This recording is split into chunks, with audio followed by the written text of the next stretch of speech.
Quero saudar a todos com a bendita graça do nosso Deus. Amém? Amém? Amém. Graças a Deus. É bom estar aqui. Deus é bom. Amém. E a sua misericórdia dura para sempre. Vamos, irmãos, abrir a carta de Paulo aos Filipenses, capítulo 2.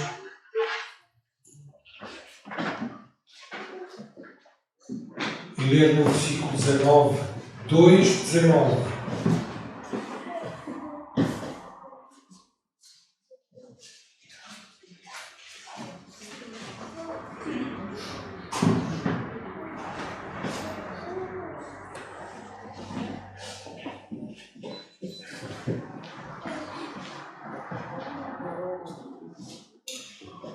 Filipenses 2:19 diz assim a palavra do nosso Deus: E espero no Senhor Jesus que em breve vos mandarei Timóteo, para que também eu esteja de bom ânimo, sabendo dos vossos negócios.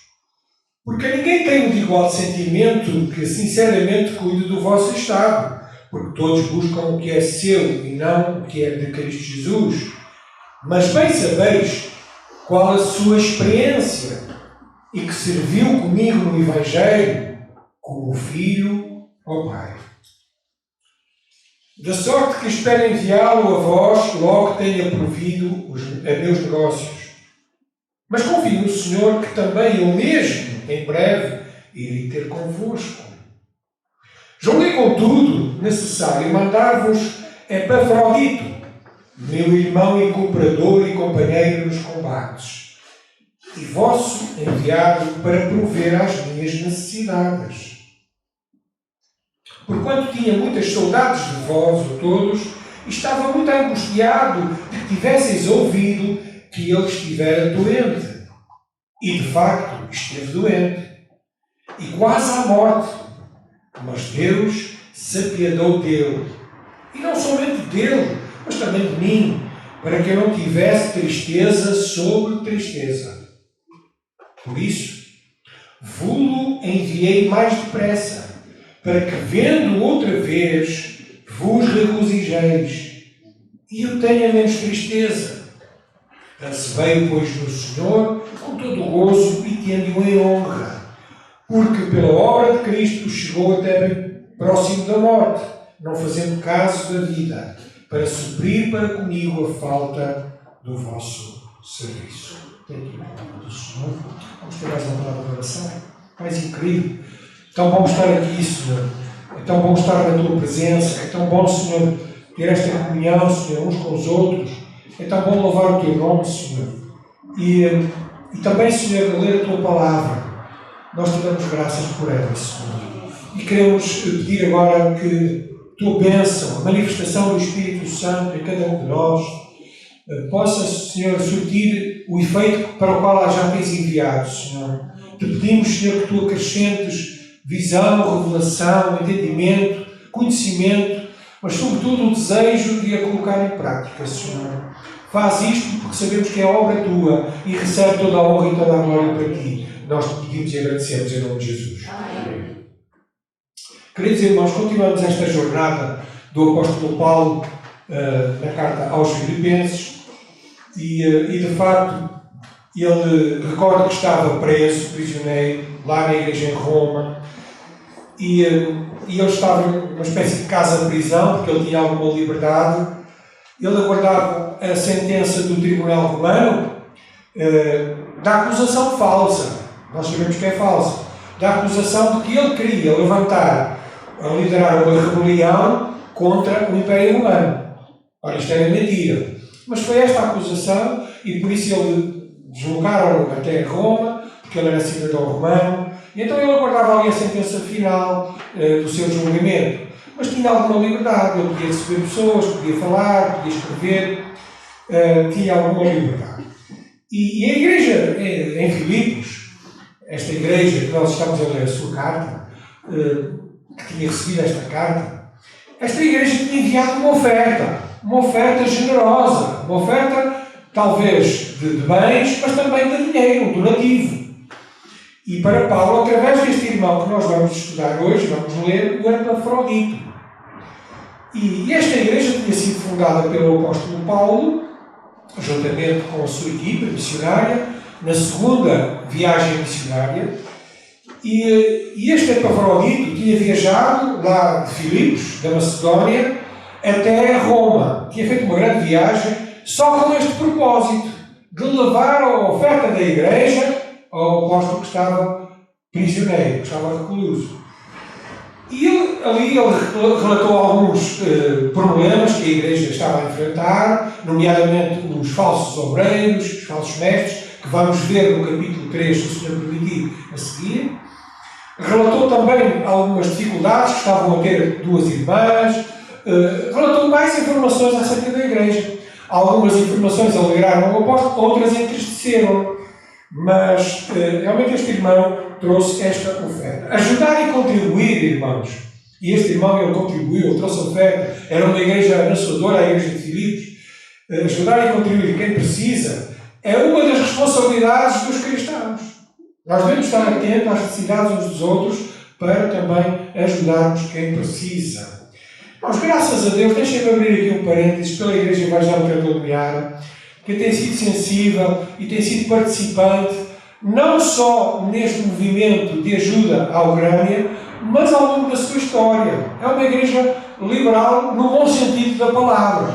Liberal porque dá, porque ajuda, porque abençoa organizações missionárias, missionários, pessoas que estão em dificuldade. Na sua história é uma igreja abençoadora.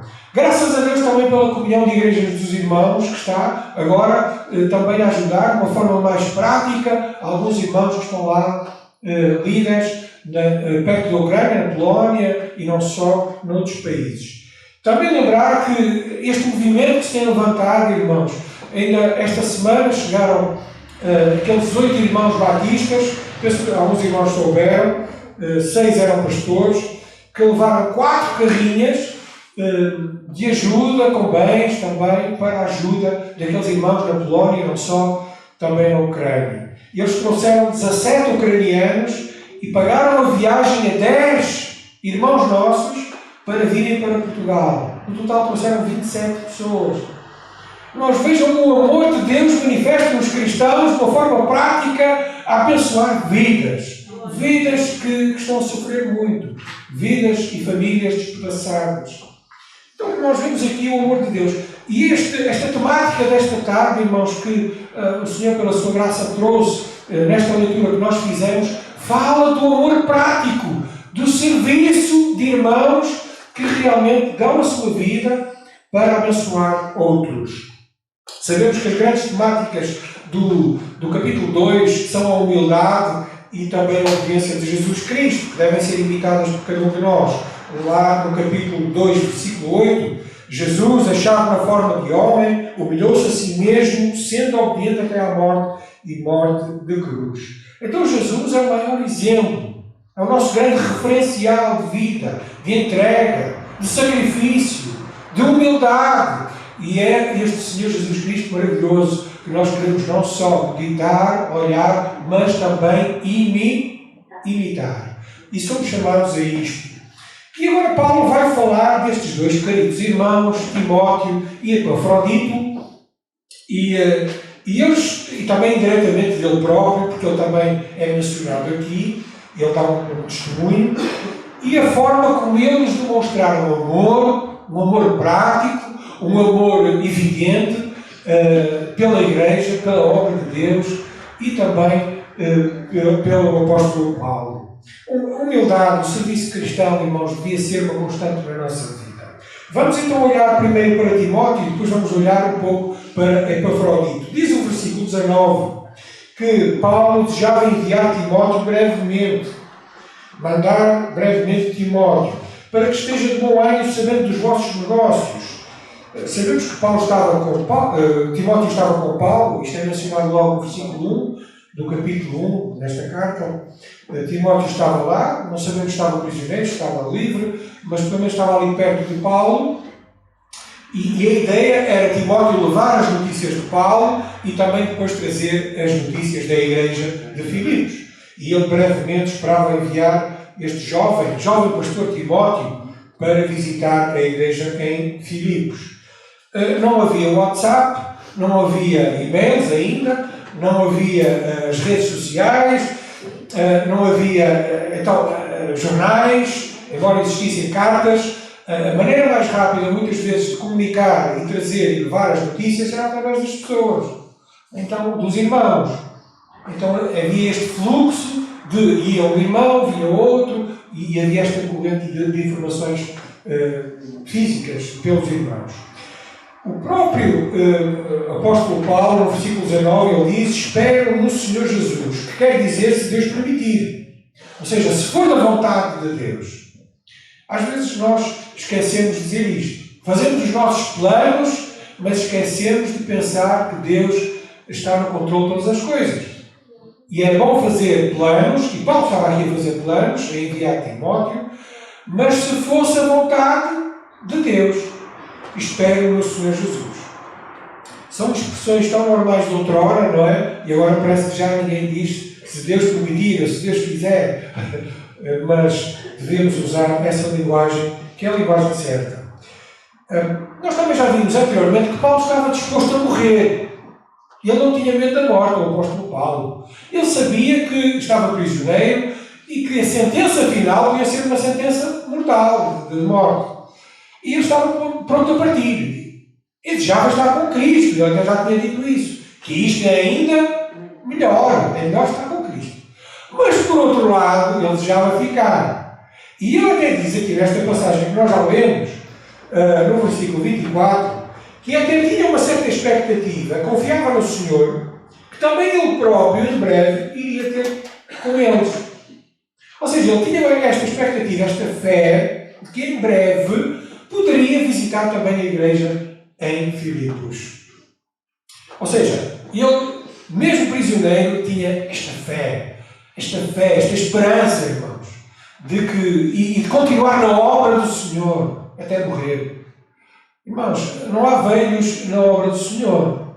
Todos têm um papel, um serviço, algo a fazer. E isto é muito importante nós percebermos. Quem era Timóteo? Timóteo era um jovem pastor que tinha aprendido a caminhar pela fé já com a sua avó, Lloyd, e também com a sua mãe, Eunice. Foram estas duas mulheres que ensinaram este jovenzinho a caminhar na fé. Talvez na fé judaica. Mas também há quem pense que elas próprias ouviram Jesus e também transmitiram o pensamento e a doutrina e as palavras de Jesus ao jovem Timóteo. Bem, ele era tímido, era um jovem que não era muito expansivo, ele era tímido, era um pouco até medroso e tinha um problema de estômago. Ele sofria bastante com este problema e ele era doente, mas isto não o impedia de servir a Deus. Ele amava muito a obra do Senhor e amava também aquela igreja que ele também ajudou com o apóstolo Paulo a fundar, a erguer-se. Aliás, no versículo 20, nós vemos aqui: ninguém tem de igual sentimento que sinceramente cuida do vosso estado. E está a falar de Timóteo. Portanto, Timóteo amava muito a igreja de Filipos, em Filipos. E ele era um jovem que queria realmente estar lá também. Ele era um jovem judeu que tinha aprendido as primeiras sagradas letras com a sua mãe e a sua avó, mas pensa-se que ele entregou-se ao Senhor Jesus pelo ministério do apóstolo Paulo na primeira viagem que ele fez. E ele era um cooperador de Paulo aqui. E Paulo tomou consigo na segunda viagem e juntamente com Silas eles estabeleceram aquela igreja lá em Filipos. Diz aqui acerca de Timóteo no versículo 21 que ele não buscava os seus interesses, mas os interesses de Jesus Cristo. Irmãos, a maior motivação do nosso envolvimento na obra do Senhor, na igreja local, deve ser o amor. O amor de Deus, o amor a Deus, o amor aos irmãos. Quando nós amamos a casa do Senhor, não deixamos as reuniões, não deixamos de orar, não deixamos de contribuir, não deixamos de estar, porque amamos a obra do Senhor. Faltando-nos amor, falta-nos tudo. É por isso que diz aqui no versículo 21 que ele não buscava os seus próprios interesses, mas os interesses de Jesus. Por outro lado, o egoísmo corrói e estraga a obra de Deus. O egoísta acha que tem sempre razão. O egoísta acha que tem sempre a verdade. O egoísta é aquele que, quando estamos no banquete, é logo o primeiro a tirar os risóis. Não é? Ele não pensa nos outros. Ele limpa o prato do presunto. Não é? Portanto, o egoísta não se preocupa com os outros. O egoísta só pensa no seu umbigo, em si próprio. Ele tem dificuldades em ouvir, não reconhece erros, julga-se o centro do mundo, não precisa de ninguém. Este é o retrato simples do egoísta. Ao contrário do egoísta e do egoísmo, nós sabemos que é o contrário, é o amor, é a abnegação.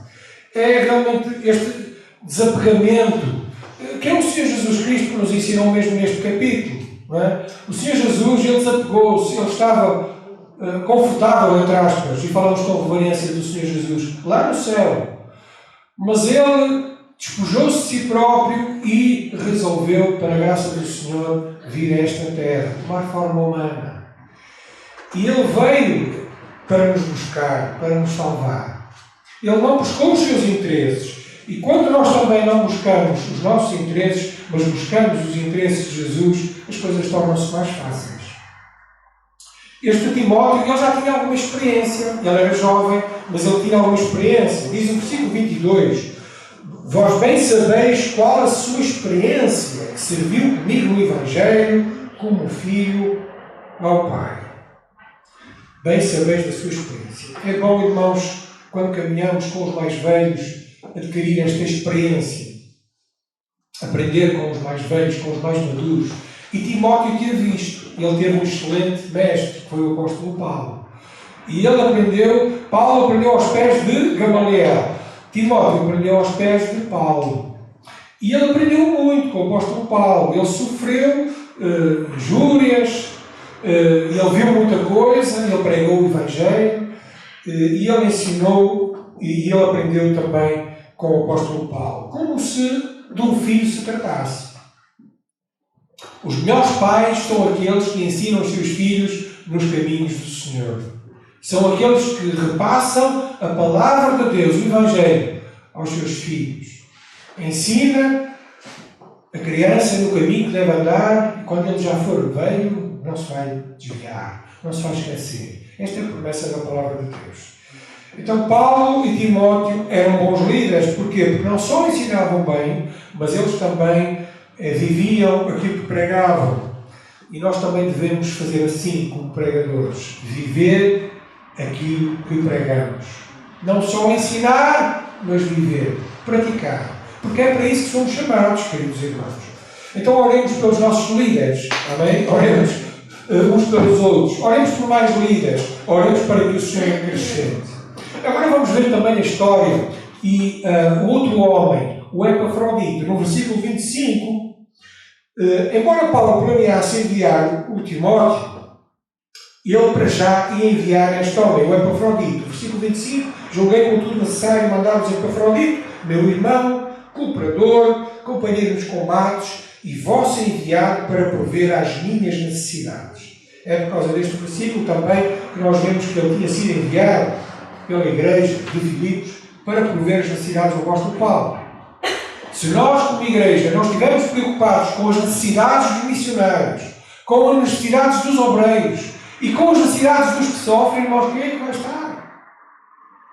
Nós temos esta responsabilidade de nos preocuparmos com as necessidades dos nossos irmãos. O apóstolo Paulo chama aqui de irmão, chama de cooperador. Ele chama, assim, cooperador significa que trabalhava junto com ele. Chamam também de companheiro nos combates. Companheiro, um soldado. Estava ali ao lado dele a lutar no Evangelho. E também diz que ele tinha sido enviado ao mensageiro.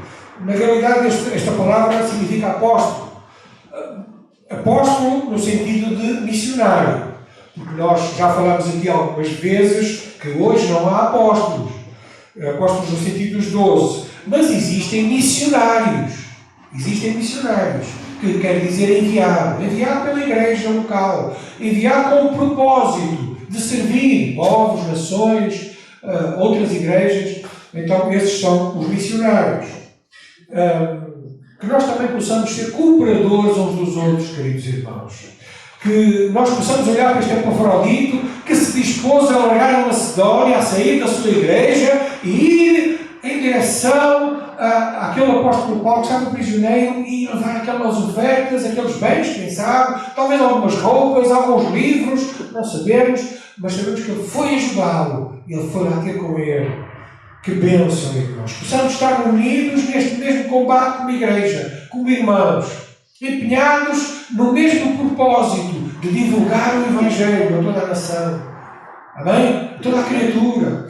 E que possamos trabalhar juntos, lado a lado, à semelhança deste servo de Deus. Paulo diz que Epafrodito tinha saudades de casa, lá no versículo 26. Ele tinha saudades de casa. Eu tenho a certeza que há aqui irmãos que têm saudades de casa, da sua pátria, da sua nação. Mas este homem tinha tantas saudades de casa que ele até começou, talvez, até a adoecer. Talvez uma das razões da sua doença tenha sido essa, mas não só essa. E ele esteve doente ao ponto quase de morrer. Diz aqui, não é? O versículo 26 vai morrer. E o 27. Portanto, tinha muitas saudades, versículo 26, de vós todos, e estava muito angustiado. Uma saudade que canta agora a pessoa que vai representar a Eurovisão, não é? Não sei se sabem, mas lá na Eurovisão, Portugal ganhou ontem, é acerca desta palavra saudade. E é uma palavra que não tem grande tradução noutras línguas. É uma palavra muito portuguesa, nossa. Saudade. Saudade, diz aqui, de vós todos, e estava muito angustiado de que tivesseis ouvido que ele estivera doente. Ele, de facto, tinha ficado doente, ao ponto de quase de morrer, e Paulo ficou preocupado, diz o versículo 27, de facto esteve doente, e quase à morte, mas Deus se apiedou dele, e não somente dele, mas também de mim, para que eu não tivesse tristeza sobre tristeza. O apóstolo Paulo amava tanto aquele irmão que sentiu as dores dele. Ficou tão preocupado por ele estar doente que ficou, não só por ele estar doente, mas também pela igreja ficar preocupada por ele estar quase a morrer. A palavra de Deus não revela qual foi a doença que ele teve. Não sabemos se foi no trajeto que ele fez de se deslocar, que apanhou ali doenças, alguma enfermidade grave, algum vírus, algum problema grave, ou se foi quando esteve junto do apóstolo Paulo. Sabemos que ele apanhou esta doença e esteve quase às portas da morte, como se costuma dizer. Mas, diz o versículo 27 algo maravilhoso. Deus se apiedou dele. Deus teve misericórdia dele. E o que é que aconteceu? Ele ficou curado. Que bênção, irmãos. Deus curou este homem, talvez pela oração de Paulo, pela igreja, talvez alguma coisa sobrenatural, ou mesmo a ciência ali que ajudou a ficar melhor. É possível um cristão ficar doente? Claro que sim. Nós já sentimos na pele, não é? Algumas doenças. Somos contra aquele evangelho de que nega que os cristãos podem ficar doentes. Mas também deixem de dizer, irmãos, que nós somos pelo Evangelho que acredita que Deus pode curar. Glória ao seu nome. Acreditamos que pela oração, pela súplica, pela intervenção do Senhor, poderosa, segundo a sua vontade, Deus pode curar. De uma forma sobrenatural, de uma forma maravilhosa, de um momento para o outro. Muitas vezes Deus pode curar de uma forma natural, ou seja, com medicamentos, de uma forma artificial, dizemos nós até, mas também Deus pode curar de uma forma sobrenatural, pela oração e pela intercessão, e também segundo sempre a sua vontade. Eu creio no Deus que cura, eu creio no Deus que salva, eu creio no Deus que liberta. E este Deus maravilhoso, este Deus transcendente, que tem todo o poder nos céus e na terra, de fazer aquilo que lhe apraz, Ele pode curar. Glória ao Senhor. Mas também, irmãos, vemos aqui que este homem ficou tão contente que, também por causa das saudades, Paulo resolveu enviá-lo. Porque Paulo era um homem prático e facilitador. Paulo era um homem prático. Vemos aqui no versículo 28. Por isso, vos enviei mais depressa, para que, vendo outra vez, vos regozijeis e eu tenha menos tristeza. Eles ouviram certamente que Epafrodito ficou doente, ao ponto de quase morrer, e pensaram que ele ia morrer. Mas Deus apiadou-se dele, fez um milagre e ele ficou bom. Então Paulo enviou logo depressa de volta à casa, para que eles, vendo, se alegrassem vendo que ele realmente estava bem. E Paulo realmente resolveu não beneficiar da companhia deste irmão, mas porque amava a igreja mais do que ele próprio, resolveu enviar este rapaz, este homem. Não sabemos se era novo, para junto da sua família. Então, Paulo era um homem de revelações, de sonhos, um homem com muitos dons espirituais, mas era também um homem prático. Se era preciso enviar um irmão de volta à sua terra para alegrar a igreja, faça-se isso. E ele fez isso. Glória ao nome do Senhor.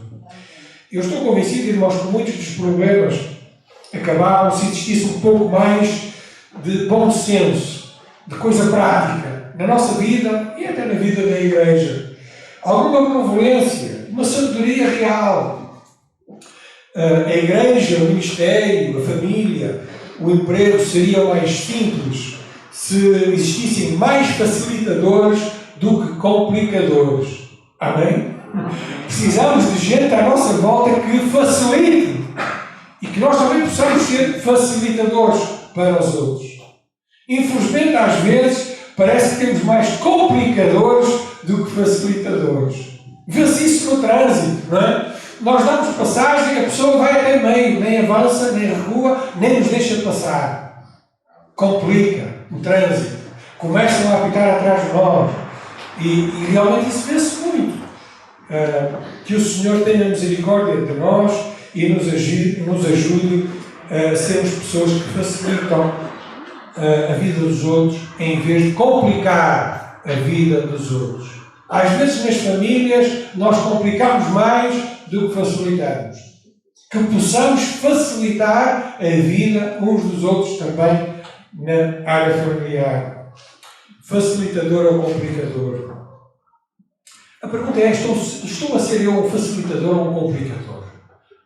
E esta pergunta é para mim, irmãos, é para todos nós. Estou eu a facilitar a vida ao meu próximo ou estou eu a complicá-la? Estou eu a abençoar ou estou eu a impedir que a bênção de Deus possa ser vista e eficaz? Ajudo eu ou complico? Estou eu a causar algum desgaste emocional e espiritual nas pessoas à minha volta ou estou eu a aliviar cargas? Paulo, Timóteo e Epafrodito ensina-nos a ajudar e a cooperar. Esta passagem é sobre isto, irmãos. É muito prática. Fala de ajuda prática, fala de cooperação prática e efetiva, fala de realmente a cooperação. Auxiliar quem precisa, renunciar ao ego, a nos preocuparmos mais com a necessidade dos outros, a trabalharmos em equipa. Em vez de carregarmos os outros com fardos difíceis de carregar, como fizeram lá os doutores da lei, não é? Que punham fardos nas costas das pessoas, nós possamos ser pessoas que carregam os fardos dos outros e os ajudam. Isso é mais fácil. Precisamos ser facilitadores. Ser facilitador não significa fechar os olhos ao erro. Não significa, eu sou um facilitador, vou deixar passar tudo. Nada disso. A prova é que o capítulo 3 vai expor muitos dos erros que estavam a acontecer na igreja. Paulo era um facilitador. Ele enviou Epafrodito. Ele facilitou este irmão. Não é? Ele, se fosse egoísta, dizia, eu preciso de ti aqui, à minha beira, tu estás-me a dar força, ânimo, e eu preciso de ti. Mas ele facilitou e enviou o Epafrodito. E mais tarde, tencionava enviar Timóteo. Mas E ele também não fechou os olhos às dificuldades e aos maus obreiros que se levantaram e estavam a levantar na igreja. E isto aparece depois no capítulo 3 que vamos ver a seguir. Ser os facilitadores é ser um ajudador, um auxiliador, é ser flexível naquilo que se pode e deve ser flexível. Há uma frase muito conhecida no nosso meio, já muito antiga, que diz: nas coisas essenciais, unidade. Nas não essenciais, liberdade. Em todas as coisas, amor. Já ouviram falar esta frase? Já? Quem é que já ouviu? Alguns. Eu vou repetir. Nas coisas essenciais, unidade. Nas não essenciais, aquilo que não é sim, é secundário, não é muito importante, alguma liberdade. E em todas as coisas, o que é que deve acontecer? Amor. Bem, esta frase alguns atribuem a Calvino, outros atribuem a Agostinho, tudo isso está errado. Alguns estudiosos dizem que esta frase é atribuída a Rupertus Maldinius, um protestante luterano. Outros dizem que foi o bispo católico Marco António de Dominis. Bem, o mais importante não é perceber quem é o autor da frase, porque não há assim grande consenso, mas é que esta frase tem bastante significado para todos nós. O mais importante nos nossos relacionamentos, o mais importante nas questões da igreja é o amor, irmãos. E nós precisamos dar ênfase a essa parte. Isaías 1,17 diz: aprendei a fazer o bem, praticai o que é reto, ajudai o oprimido, fazei justiça ao órfão, tratai da causa das viúvas. O grande Isaías, o grande profeta Isaías, diz para nós fazermos o bem, para praticar o que é reto e ajudar o oprimido e fazer justiça ao órfão e às viúvas. Irmãos, para terminar, nós sabemos que a vida das pessoas não é fácil. Vimos de uma pandemia, entramos numa guerra. Como é que nós estamos como cristãos neste mundo? Como é que nós conversamos com as pessoas lá no café, lá no emprego, lá na escola, lá na nossa família? A vida das pessoas já não é fácil, é complicada demais. E se nós como cristãos não somos facilitadores, não ajudamos as pessoas, estamos ainda a complicar mais. Por isso, queridos irmãos, esta mensagem, esta tarde, para que o Senhor nos ajude a sermos mais facilitadores e abençoadores do que aquilo que temos sido. Robert McShane, um pastor da Igreja da Escócia, disse: o crente é aquele cuja vida leva outros a crerem com mais facilidade. Eu vou repetir. O crente é aquele cuja vida leva outros a crerem com mais facilidade. Que as pessoas que lidam connosco possam ter o desejo de ver Cristo mais. Que as pessoas que lidam connosco percebam que em nós há uma fonte da água viva, que é o Senhor Jesus Cristo. Tens sido tu um facilitador ou complicador? Um facilitador é aquele que já se entregou a Cristo. Um facilitador é aquele que não só se entregou a Cristo, mas que deixa que Ele controle, guie, oriente a sua própria vida. Um facilitador está pronto a ajudar quem precisa. Gálatas 6,10, um versículo que nós podemos abrir, muito conhecido, relembra-nos que nós precisamos ser facilitadores de fazer muito bem. E diz, na versão Nova Internacional: enquanto temos oportunidade, enquanto temos tempo, enquanto temos vida, façamos o bem a todos, especialmente aos domésticos da fé ou aos da família da fé. E eu, publicando esta frase, alguém disse: então é só aos domésticos da fé, aos da família que nós podemos fazer bem? Não, diz aqui, façamos bem a todos. A começar por onde? Pelos da igreja, pelos crentes. Hoje de manhã ainda lançávamos um desafio aqui para que orássemos mais pela igreja, da Ucrânia. Peço desculpa. Da Ucrânia. E esta igreja sofrida e sofredora precisa das nossas orações. Mas não só a igreja da Ucrânia. Ali as igrejas daqueles países à volta, a igreja da Rússia, precisa das nossas orações. Façamos o bem a todos, especialmente aos da família da fé. O facilitador leva outros a seguirem a Cristo.